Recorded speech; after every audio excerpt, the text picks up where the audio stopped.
Doctor ortho Ayurvedic oil and capsule, अब दर्द भी घुटने टेकेगा। गोरखपुर को मिली विकास की सौगात, सीएम योगी ने किया 6 लेन फ्लाईओवर समेत 995 करोड़ रुपए की 14 विकास परियोजनाओं का शिलान्यास और लोकार्पण। गोरखपुर से विपक्ष पर जमकर बरसे सीएम योगी, कहा आस्था पर प्रहार करने वाले आज आस्थावान बनने का ठेका ले रहे। राम भक्तों पर गोलियां चलाने वालों को राम मंदिर की चिंता का दिखावा कर रहे। डिप्टी सीएम ब्रजेश पाठक पहुंचे शाहजहांपुर के परशुरामपुरी। ब्रजेश पाठक ने संबल हिंसा और छात्र आंदोलन पर विपक्ष पर साधा निशाना। डिप्टी सीएम बोले, सपा नेताओं ने कराया था संबल में धरना। मायावती ने सोशल मीडिया पर किया पोस्ट, पेपर लीक को लेकर आंदोलन और राम मंदिर प्रकरण पर। मायावती ने कहा, दोनों मामले हर स्तर पर पनप रहे भ्रष्टाचार का परिणाम। वहीं कहा, बीजेपी के आंदोलन का राजनीतिकरण कर सड़क से संसद तक टकराव और हिंसा का माहौल बनाना उचित नहीं।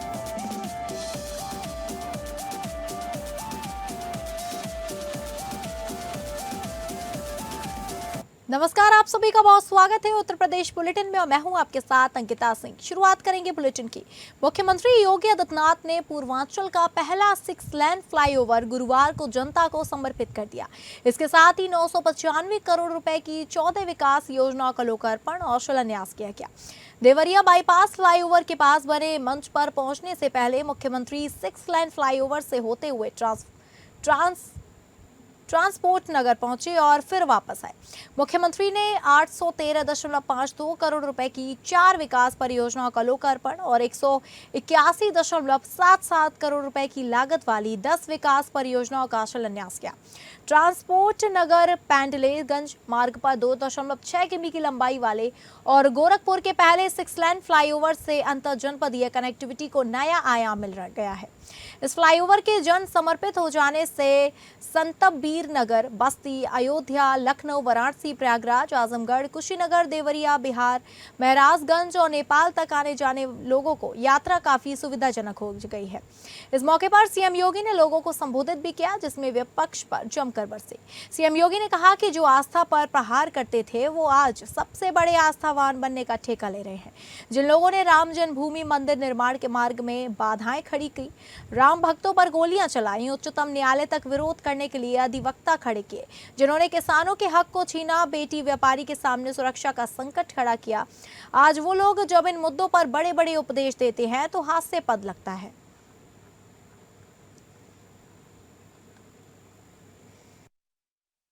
जो आस्था को उस समय प्रहार करते थे, आज वे सबसे बड़े आस्थावान बनने का ठेका ले चुके हैं, सबसे बड़े आस्थावान बन रहे हैं।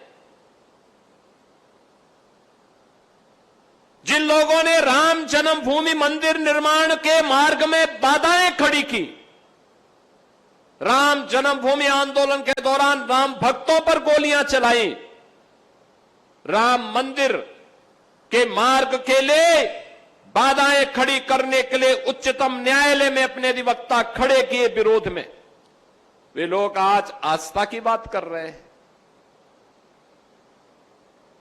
जो लोग हमेशा आपकी आस्था के साथ खिलवाड़ करते थे, जो नौजवानों के भविष्य के साथ खिलवाड़ करते थे, जिन्होंने अन्नदाता किसानों के हक को छीना, जिन्होंने व्यापारी और बेटी के सामने सुरक्षा का संकट खड़ा किया, आज वे लोग जब इन मुद्दों पर बड़े बड़े उपदेश देते हैं तो उनके उपदेश हास्यास्पद लगते हैं। उत्तर प्रदेश के उप मुख्यमंत्री ब्रजेश पाठक ने परशुरामपुरी पहुंचकर भगवान परशुराम के दर्शन और पूजन अर्चन किया। इस दौरान उनके साथ प्रदेश के वित्त मंत्री सुरेश कुमार खन्ना भी मौजूद रहे। मीडिया से बातचीत में डिप्टी सीएम ने संभल हिंसा को लेकर समाजवादी पार्टी पर निशाना साधते हुए आरोप लगाया कि संभल में हुई हिंसा के पीछे सपा के नेता और कार्यकर्ता थे। उन्होंने कहा कि जब समाजवादी पार्टी सत्ता में रहती है तो कानून व्यवस्था बिगड़ जाती है, जबकि वर्तमान सरकार कानून का राज स्थापित करने और सभी को समान सुरक्षा देने के लिए प्रतिबद्ध है। वहीं नीट समेत विभिन्न मुद्दों को लेकर छात्रों के प्रदर्शन पर ब्रजेश पाठक ने कहा कि केंद्र और प्रदेश सरकार छात्रों तथा युवाओं के साथ पूरी मजबूती से खड़ी है। उन्होंने प्रधानमंत्री के बयान का हवाला देते हुए कहा कि छात्रों के साथ अन्याय करने वाले किसी भी दोषी को कानून के तहत कड़ी से कड़ी सजा दी जाएगी और सरकार युवाओं के हितों की रक्षा के लिए पूरी तरह प्रतिबद्ध है।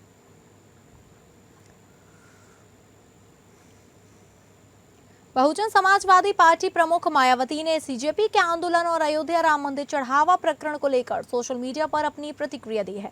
उन्होंने कहा कि मेडिकल की नीट परीक्षा जैसी परीक्षाओं में पेपर लीक और अन्य गड़बड़ियों से छात्र छात्राओं तथा उनके परिवारों का भविष्य प्रभावित हो रहा है, जबकि अयोध्या राम मंदिर में चढ़ावा चोरी या गमन का मामला भी गंभीर चिंता का विषय है।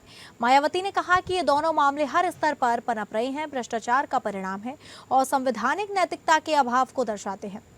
उन्होंने संविधान निर्माता डॉक्टर भीमराव अंबेडकर का उल्लेख करते हुए कहा कि सुशासन के लिए संवैधानिक नैतिकता का पालन बेहद आवश्यक है। बीएसपी प्रमुख ने सरकार और न्यायपालिका से जनहित में सक्रिय भूमिका निभाने की अपील की। साथ ही उन्होंने कहा कि सीजेपी के आंदोलन का राजनीतिकरण कर सड़क से संसद तक टकराव और हिंसा का माहौल बनना उचित नहीं है। उन्होंने सरकार और आंदोलनकारियों से मिलकर शांतिपूर्ण और सौहार्दपूर्ण समाधान निकालने की अपील की।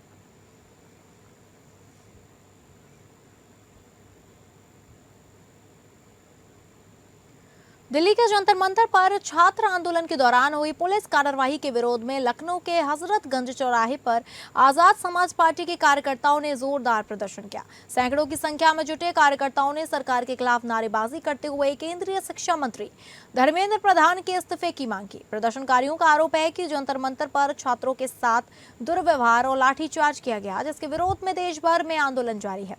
हजरतगंज में प्रदर्शन के दौरान पुलिस बल भी तैनात रहा और पूरे घटनाक्रम पर नजर रखी।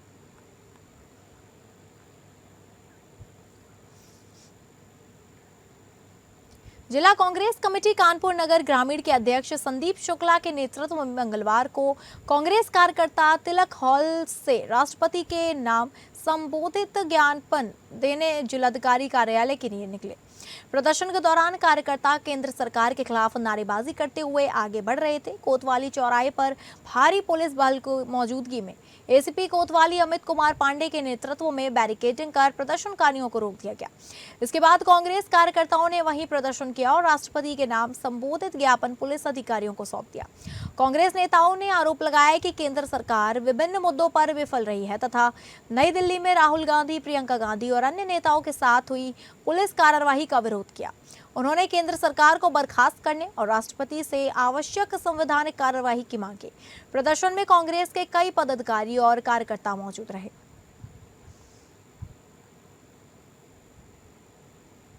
मंतर में चल रहे प्रोटेस्ट को लेकर के आज कानपुर महानगर में कांग्रेस के कार्यकर्ताओं के द्वारा एक ज्ञापन जिलाधिकारी कार्यालय तक पैदल मार्च के द्वारा निकाला जा रहा। आप मेरे पीछे तस्वीरों में देख सकते हैं इस तरीके की भीड़ है और यहाँ पर हम बात करने का प्रयास करते हैं।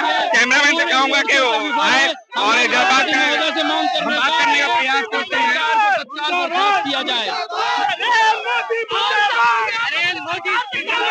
धर्मेंद्र प्रधान का अभी तक इस्तीफा नहीं हुआ और अब तो हमको धर्मेंद्र प्रधान का नहीं राष्ट्रपति से निवेदन करने जा रहे हैं कि प्रधानमंत्री मोदी को बर्खास्त किया जाए।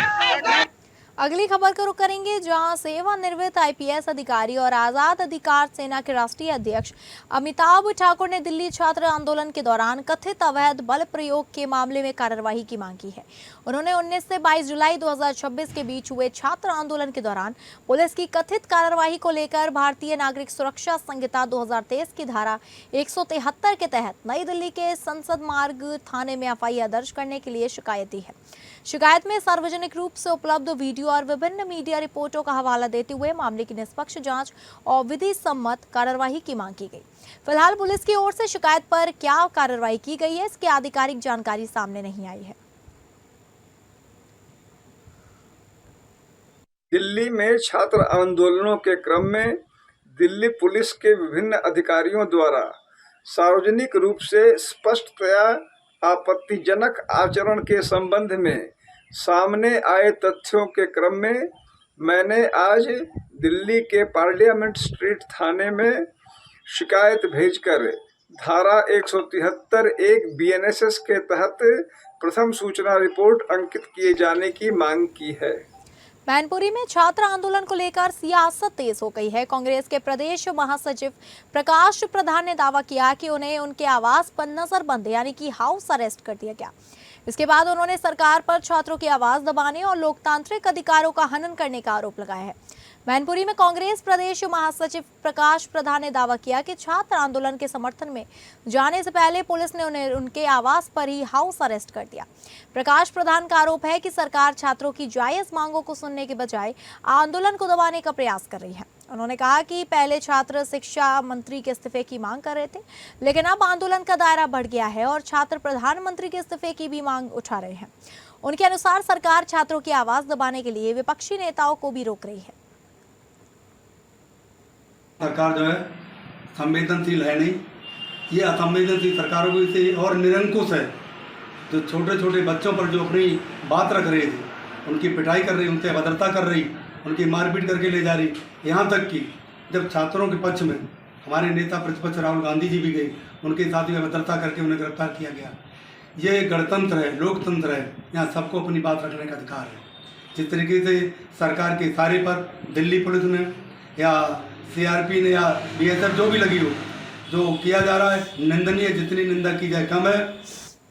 अगली खबर हमीरपुर से है, जहां हमीरपुर जिले में समाजवादी पार्टी के कार्यकर्ताओं ने नीट पेपर लीक और सपा मुखिया अखिलेश यादव के खिलाफ हुई कार्रवाई को लेकर जमकर विरोध प्रदर्शन किया। हाथों में हथकड़ी बांधकर कार्यकर्ताओं ने सरकार के खिलाफ नारेबाजी की। प्रदर्शन के दौरान सैकड़ों समाजवादी पार्टी के कार्यकर्ता शामिल हुए। समाजवादी पार्टी कार्यालय से शुरू हुआ यह प्रदर्शन जुलूस के रूप में जिला कलेक्ट्रेट के गोल चबूतरे तक पहुंचा। सपाइयों ने 4 सूत्री मांगों को लेकर केंद्र सरकार पर हमला बोला और शिक्षा मंत्री धर्मेंद्र प्रधान से इस्तीफे की मांग की। प्रदर्शन के दौरान मौके पर भारी पुलिस बल और पुलिस के आला अधिकारी तैनात रहे। कार्यकर्ताओं ने एसडीएम सदर को ज्ञापन सौंपकर उनकी मांगों को जल्द पूरा करने की अपील की। पार्टी नेताओं का कहना है कि सरकार विपक्ष की आवाज दबाने का काम कर रही है, जिसे बर्दाश्त नहीं किया जाएगा।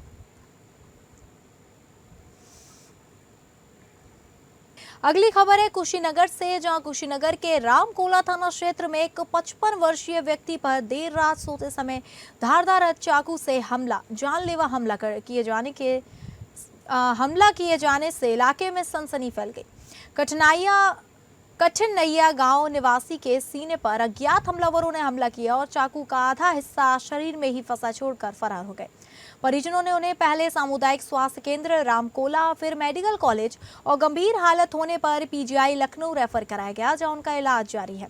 घटना के बाद गांव में कई तरह की चर्चाएं भी सामने आ रही हैं। स्थानीय सूत्रों के अनुसार मामले के पीछे एक पुराने विवाद की आशंका जताई जा रही है। चर्चा है कि रामकोला थाना क्षेत्र के पेटरवा निवासी एक व्यक्ति और कठिनैया गांव के एक अन्य व्यक्ति के बीच पहले से विवाद चल रहा था। यह भी कहा जा रहा है कि घटना के बाद मौके पर एक व्यक्ति की फोटो छोड़ी गई और उसे फंसाने की कोशिश की गई। पुलिस का कहना है कि मामले की हर पहलू से जांच जारी है। घटना के पीछे की वास्तविक वजह जांच पूरी होने के बाद ही स्पष्ट हो सकेगी। फिलहाल घायल का इलाज पीजीआई लखनऊ में जारी है और उसकी हालत गंभीर बनी हुई है। रामसनेही यादव जी को चाकू लग गया है और वो पटेरवा के रहने वाला है। अच्छा, वो यहाँ से अब यहाँ आके क्यों चाकू मारा, कुछ जानकारी आपको? उनका विवाद दीपरात खरवार से चल रहा था और इनसे तो कोई मैटर नहीं था, मगर इनको आके चाकू मार दिया रात को। क्या नाम है आपका? हृदयाल यादव। अगली खबर फतेहपुर से, जहां फतेहपुर जनपद के हथगांव थाना क्षेत्र में देर रात पुलिस और गोवध मामले के आरोपियों के बीच मुठभेड़ हो गई। जवाबी कार्रवाई में 2 आरोपियों के पैर में गोली लगी, जिसके बाद पुलिस ने उन्हें गिरफ्तार कर उपचार के लिए अस्पताल भेज दिया। पुलिस के अनुसार थाना हथगांव क्षेत्र के ग्राम हथगांव अंबापुर रोड पर आदर्श पब्लिक स्कूल के करीब 200 मीटर आगे आम और महुआ के बाग में संदिग्धों की घेराबंदी की गई। इस दौरान हुई मुठभेड़ में गोवध निवारण अधिनियम से संबंधित अभियुक्त समीप के बाएं में पैर तथा आफताब के दाहिने पैर में गोली लगी। घायल दोनों आरोपियों को तत्काल अस्पताल भेजा गया है। पुलिस ने उनके कब्जे से 2 अवैध तमंचे, 2 जिंदा कारतूस, 3 खोखा कारतूस, 3 लोहे के चापड़ तथा बिना नंबर प्लेट की चोरी की गई मोटरसाइकिल बरामद की। पुलिस का कहना है कि मामले में आवश्यक वैधानिक कार्यवाही जारी है। थाने गोकशी के संबंधित मुकदमे ही पंजीकृत हैं, उनके साथ मुठभेड़ हुई। इस पुलिस मुठभेड़ में दोनों जो अभियुक्त हैं उनके पैरों में गोली लगी है और अभी उनको जिला अस्पताल उपचार के लिए भेजा गया है। सभी विधिक कार्रवाई को पूर्ण कराते हुए उनको आज कोर्ट के सामने पेश किया जाएगा और इसमें बाकी जो संलिप्त अभियुक्त हैं उनके बारे में जानकारी प्राप्त की जा रही है और उन पर भी कड़ी से कड़ी कार्रवाई की जाएगी।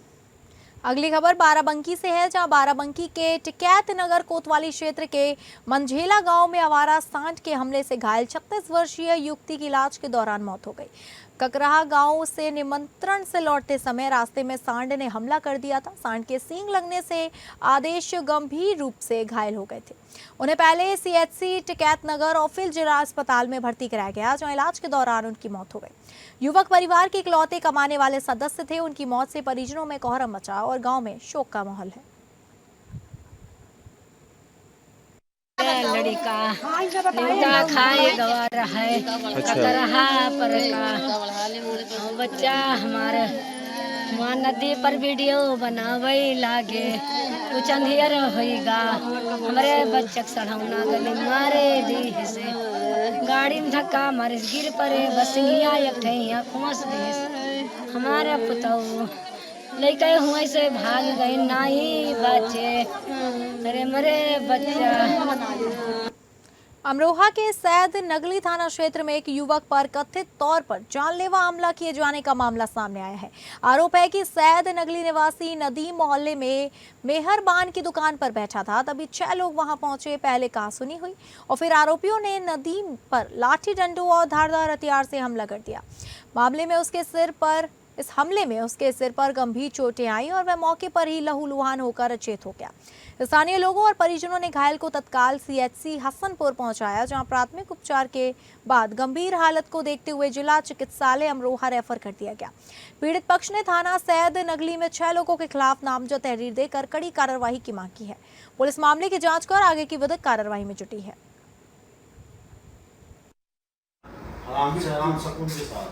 अयान के हाथ में छुरी थी और अनस के हाथ में जो तो तमंचा था और उसके हाथ में समत के हाथ में तमंचा था दिलनवाज के लौंडे के।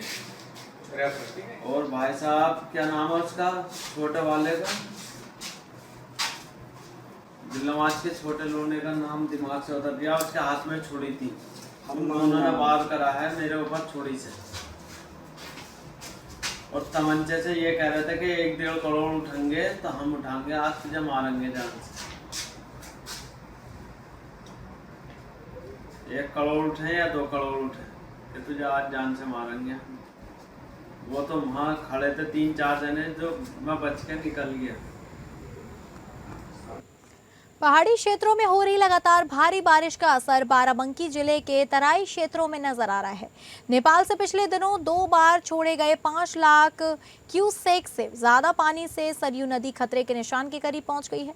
सरयू का विकराल रूप देख बाढ़ की आशंका से रामनगर तहसील क्षेत्र के दुर्गापुर, लहड़ा, सिसोड़ा, करमुलापुर व कुसोरा सहित कई गाँव के ग्रामीण हो गए चिंतित। बाढ़ प्रभावित गांव में ग्रामीणों ने संभावित बाढ़ से निपटने के लिए खुद को तैयार किया है। बाढ़ का पानी गांव में आते ही सुरक्षित स्थानों पर सामान ले जाएंगे लोग। तहसील प्रशासन पूरी तरह सतर्क है। लेखपाल और संबंधित कर्मचारियों को गांव में सतर्क रहने तथा किसी भी आपात स्थिति की तत्काल सूचना देने के निर्देश दिए गए।